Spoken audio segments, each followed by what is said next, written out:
Hello, good morning, good evening, good afternoon. It depends on where you're joining me from. Thanks for joining. This is CMG Talk, and I am Catherine Gallagher. This is all about mental health. I'd like to talk to you about loneliness. Because of the time of year, and because any time when there's any festive periods, festive times, often this can be a time where loneliness is heightened. And I wonder if this is something you can relate to yourself. Often within my practice, I get clients coming to me at times where they have disenfranchised grief, a time where they have experienced a change in their life, a life event. And it might not necessarily be a grief as in a loss of a loved one. It could also be where they've had a significant event where they've maybe had a change in circumstances and is experiencing some kind of event, crisis, or they're experiencing some kind of difficulty coping and adjusting to it. Now, somebody has actually moved home and they've relocated for a job and they're away from family and friends. Or if somebody has had some kind of breakup of a relationship. Often, along with that, it might be that they're experiencing some sense of estrangement, loneliness, and trying to adjust. Sometimes people come to me and they've maybe had a demotion or a promotion, or they're facing redundancy. They might be facing circumstances of change to do with financial challenges, and it might be that their status has changed. And along with that, they might have lost people around them. Some people come to me and they've had a good financial win and they've lost people around them and they feel exceptionally lonely because they no longer have the friends and the family around them. Loneliness happens to anyone, and it can happen to you, it can happen to me, it can happen to any of us at any time. Our circumstances can change, and we know that for a fact that loneliness has a detrimental effect on our psychological well-being when it's prolonged. It's different being alone, where we have time for ourselves, we're investing in ourselves, self-care, where we're maybe going to the spa or meeting up with friends, and we maybe then take a bit of time out to do some reading on our own, or we're going for walks on our own, or maybe doing some yoga or listening to music and chilling out, having alone time. We might be journaling and doing reflective time. People sometimes go on retreats on their own, alone time. That's very different than feeling lonely and loneliness. Loneliness changes the neurochemistry of our brain. It can turn off the dopamine reward system. That's very difficult because it then can cause degeneration in the brain when the reward response is not activated. Think about what that means, degeneration in the brain. Think of the conditions that can lead to. What kind of impairments can that lead to? We're talking about, ultimately, we know from studies that it can lead to Alzheimer's and lead to exactly dementia. When we have these kind of difficulties, it can also lead to stroke as well, right? I come from a nursing background, so there's lots of things that loneliness can be very detrimental to. But also with our grey matter volume and intrinsic functional connectivity in white matter, it can be exceptionally difficult because we know that with stronger functional communication, we have better functionality. Socially isolated people, we know there's an increase in cognitive decline. Concentration is impaired, memory loss, and loss of social capacities. The consequences then can be low mood, depression, stress, worry, anxiety. And it also lessens our lifespan. See where I'm going with this now? Loneliness is not good. We know this. Extensive loneliness is exceptionally difficult. It's very, very toxic. We know that constant and unrelenting feelings of being alone, separated or divided from others, is against what our basic human needs are. And having an inability to connect on a deeper level is against what we need. It creates feelings of doubt, paranoia, low self-esteem, and social anxiety. As human beings, we want to feel included. We want to feel involved. We want to feel a sense of belonging. Loneliness gives us the complete opposite. And we know this. We know that through the pandemic, and still people are finding it hard with feeling lonely to integrate.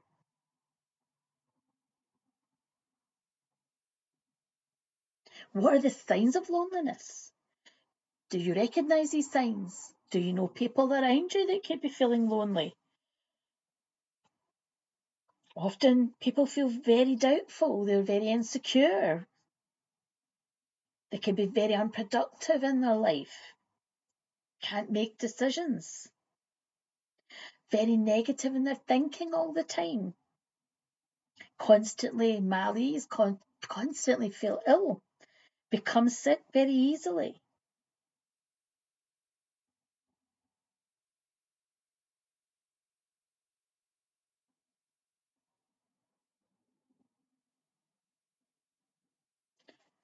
What can cause loneliness, do you think?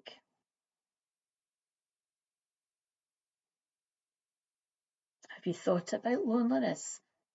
Have you thought about the causes of loneliness?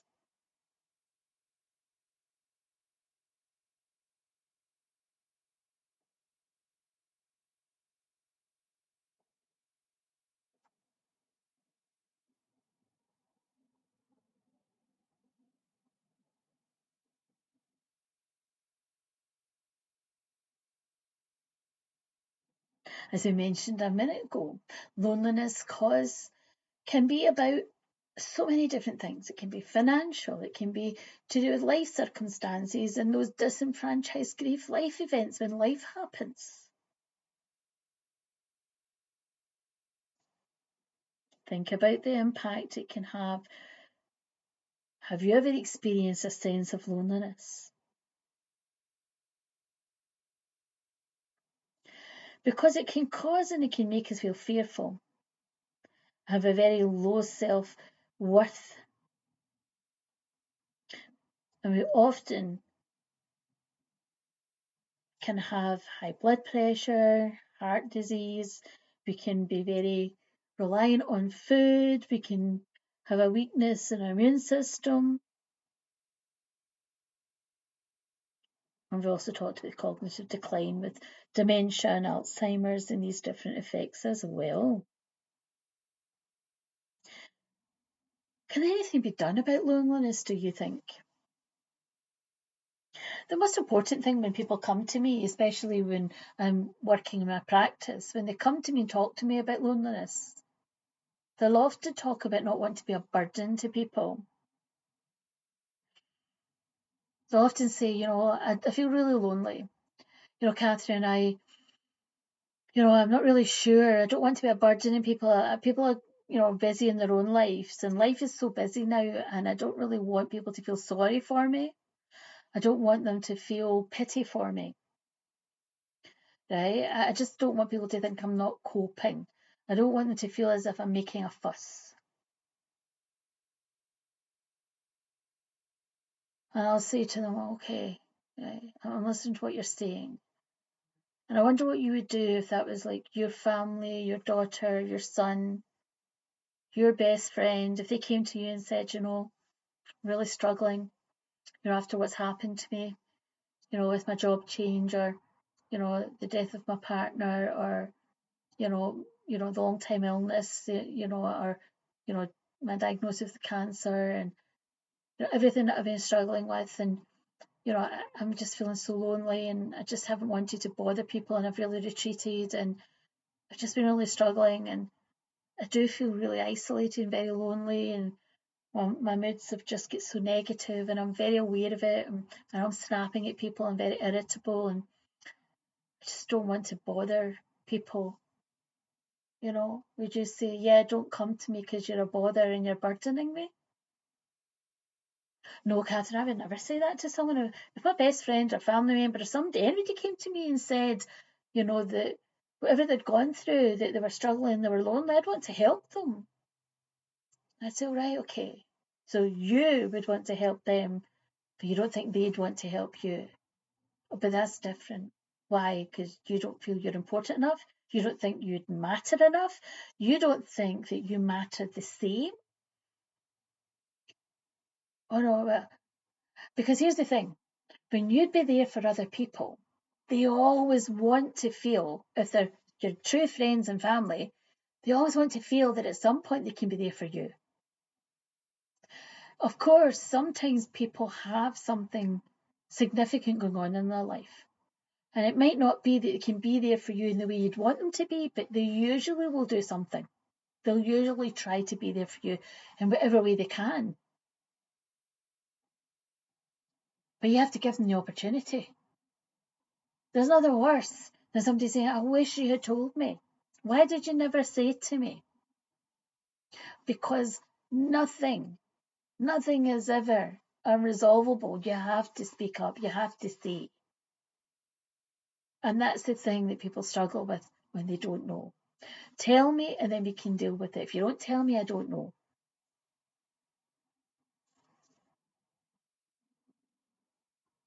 When we write it down, our brain actually processes our feelings different, our thoughts different. What we think, our brain focuses on. What we say to ourselves, that's what we're focused on. That's what our brain focuses on. If we start changing the script in our mind and our inner voice, because we all talk to ourselves, well, most of us do.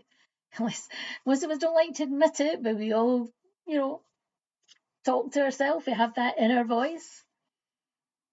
What we're saying to ourselves, right? What we say affects how we feel. So what we are saying to ourselves affects how we're going to feel. If you're saying to yourself, I'm not worth it, nobody's going to want to listen to me. Why would I phone that person? Why would I contact? They're too busy anyway. They're just going to think I'm making a fuss out of nothing. There's no point anyway. I'm not that important. There's no point. I'll just leave it. If you're going round in your head saying all of these things,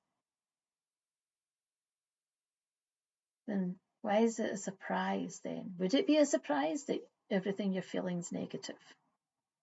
And we're driven by our emotions. So if you're feeling negative, that's going to affect what you do or what you don't do.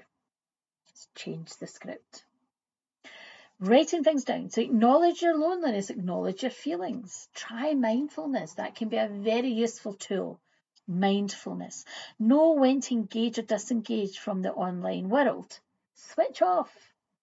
I always say whatever goes on in someone else's world, someone else's life is none of my business unless they're inviting me in, right? And usually they're inviting me in because of my work, right? But I'm not really interested in somebody else's life, right? I'm not participating in it. Whatever's happening, I might go, they might share it with me. They might be following me. They might share it. It might come up and I'll go, fantastic, well done. But I'm not following them, right? I'm not going, oh my goodness, they're so lucky. I wish that was me. No, I'm celebrating and saying, well done, that's amazing. But that's their journey. It's not mine. It's not yours either, unless they're in your life and it's directly affecting you. It's an escapism, isn't it? It's voyeurism. Oh, they're doing this, they're doing that. That's great. That's terrible. Everything happens to them. Why is it not happening to me?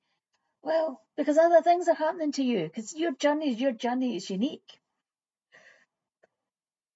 Find things to do, whether it's engaging in service, whether it's a charity or getting involved in doing some kind of acts of service. When we start actively becoming involved in other things, we then feel a purpose. We feel as if we're doing something that matters.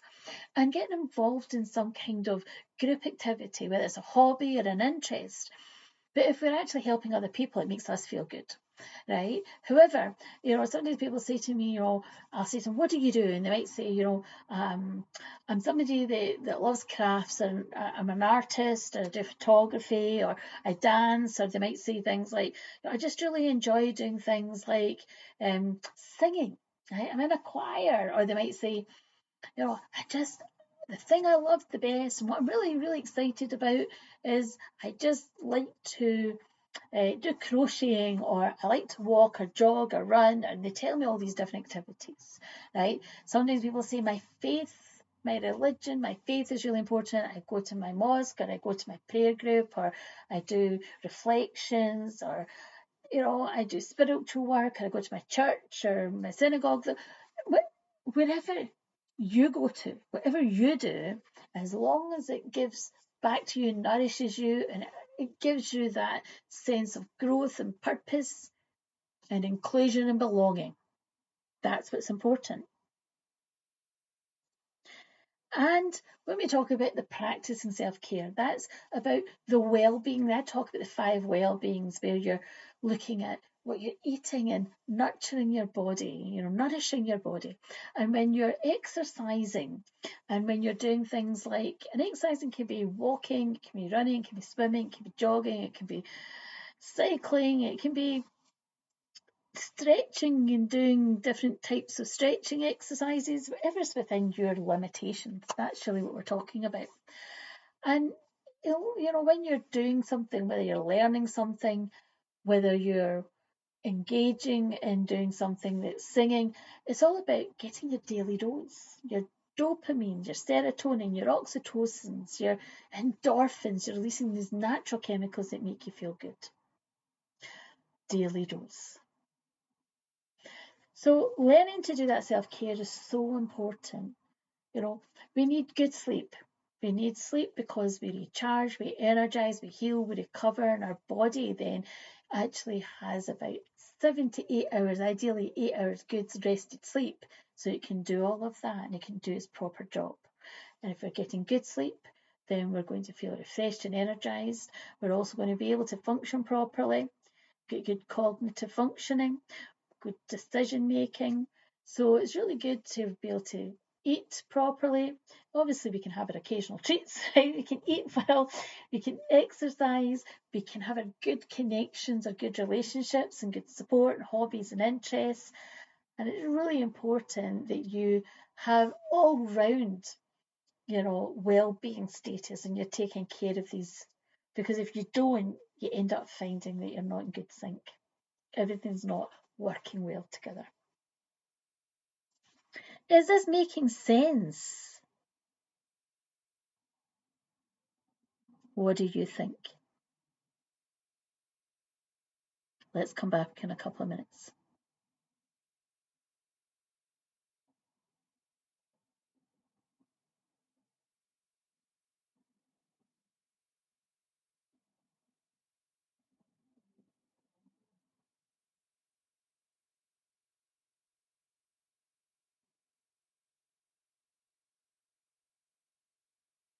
And I'm back.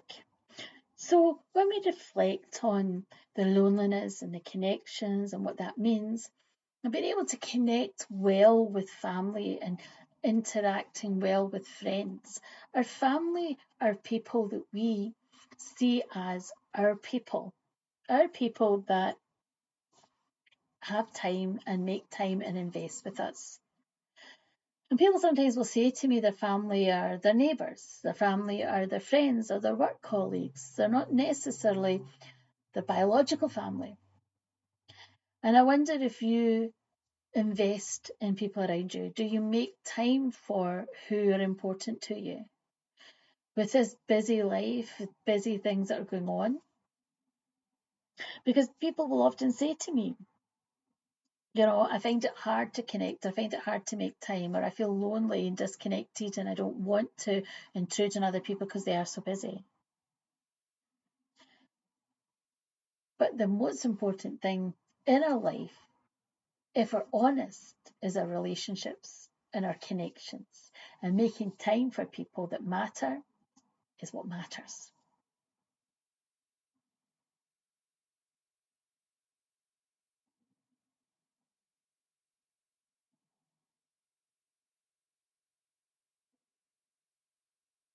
There are 3 types of loneliness. There's the existential loneliness. From an existential perspective, a little bit of existential loneliness is good for the soul, and it is definitely an inevitable part of the human experience. Emotional loneliness and social loneliness. These are the loneliness that cause the most problem.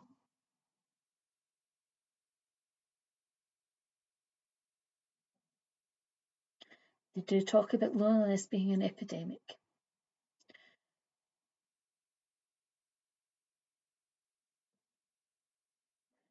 And we know if it's not addressed, it can leave us questioning our own value, our own worth, and where we belong in our life and in society, and if we belong at all.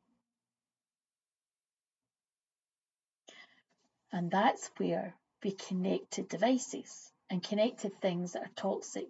We self-sabotage, or we're on devices, or we're gambling, self-medicating, because we're not actually connecting to humans, human being, human relationships.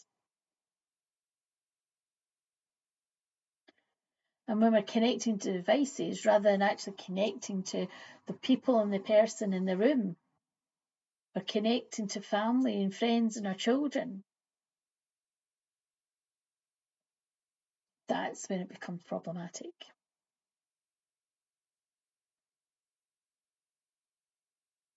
So making those deeper connections, we know, is so important.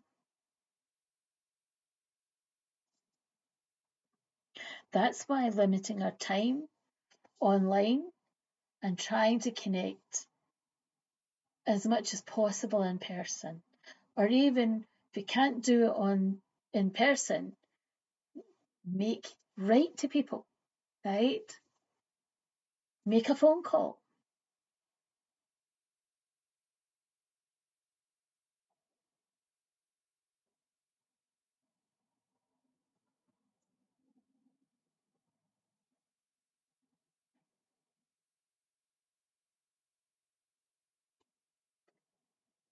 So what are you thinking about loneliness now? Has anything changed in your thoughts about loneliness? Would you address loneliness differently in your life with the people around you?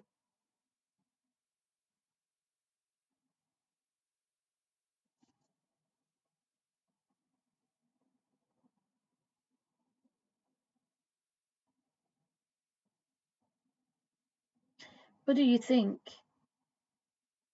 can be done about loneliness now?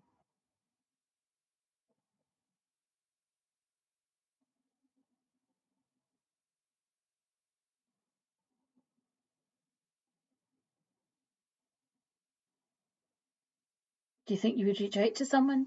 Would you encourage someone else to reach out to someone?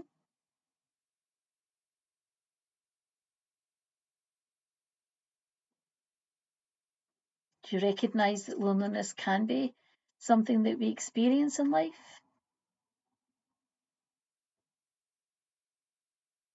And do you believe that there's something can be done about loneliness?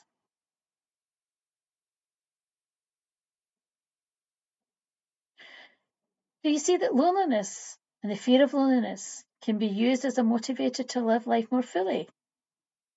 Be more in the moment, more mindful, using mindfulness as a tool. Grounding yourself, 5 things I see, 4 things I hear, 3 things I smell, 2 things I touch, 1 thing I feel. Ground yourself in the here and now, be fully present. Using a breathing technique.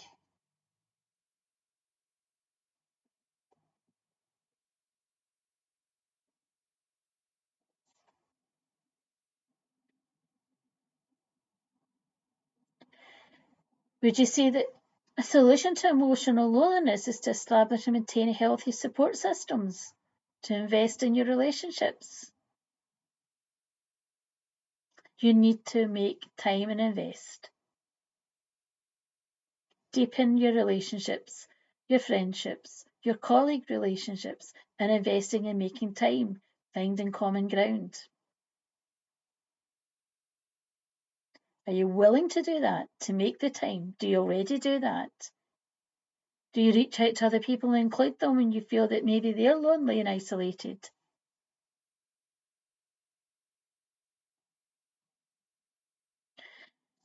Are you somebody that sits back and waits for other people to make the move, or do you make the move and be proactive?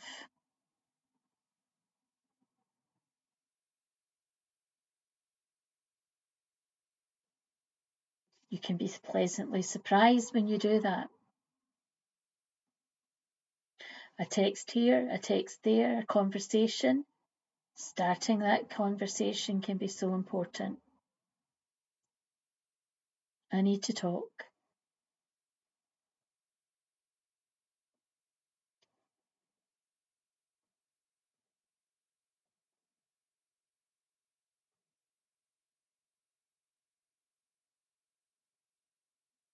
Sometimes it's just starting and opening up a conversation.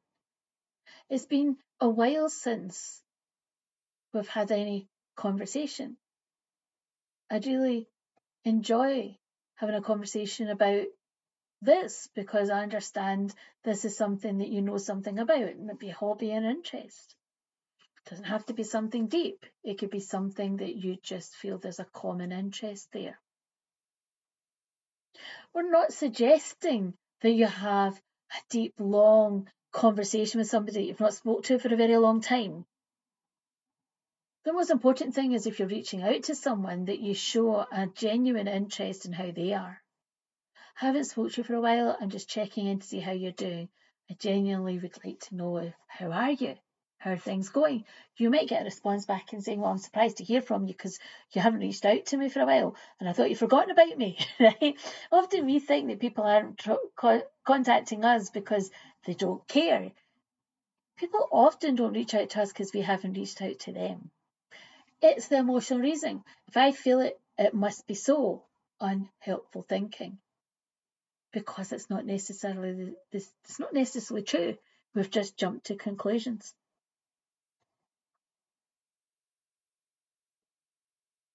If you feel left out in a group with social isolation and loneliness, it might be the way you felt, but it could also be that actually people don't think you want to join them.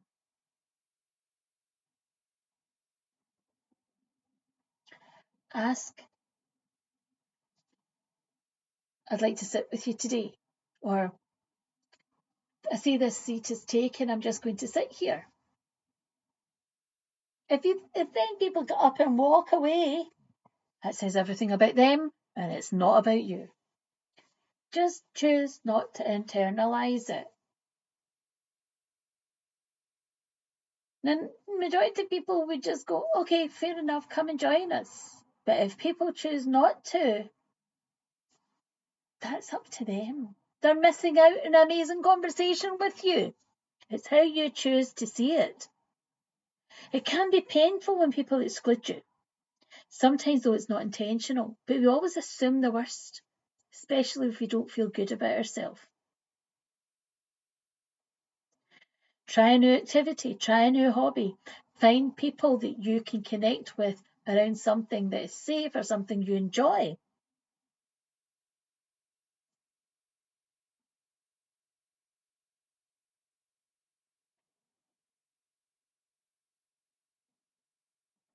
And volunteer.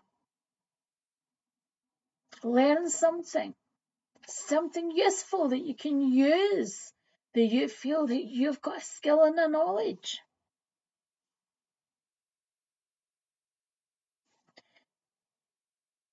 And start looking to build your confidence and self-esteem. Loneliness does leave. It doesn't have to stay. You don't have to welcome it in every single way. Every day you can make it disappear. You just have to be prepared not to listen to it. Thank you for listening to me today. Hopefully you have enjoyed talking and hearing about loneliness and remembering to invest in you, invest in connections, find your passion in life. Make sure you include yourself around the people that love you. If you are struggling, if you find that you are feeling lonely, or you recognize there are people in your life, whatever part of your life, you recognize they might feel lonely and isolated, reach out a hand, bring them in, welcome them, and just say hello, good evening, good morning, or good night to them, and smile. Let them know that you're not invisible. Make someone's day. Thanks for joining me. This is Catherine Gallagher. This is CMG Talk. And next time, I'll be talking about something else. All the best. If you have any subjects or topics you want me to talk on and it's within my remit, drop me a line, stepupcmg@xln.co.uk. Take good care. Good mental health.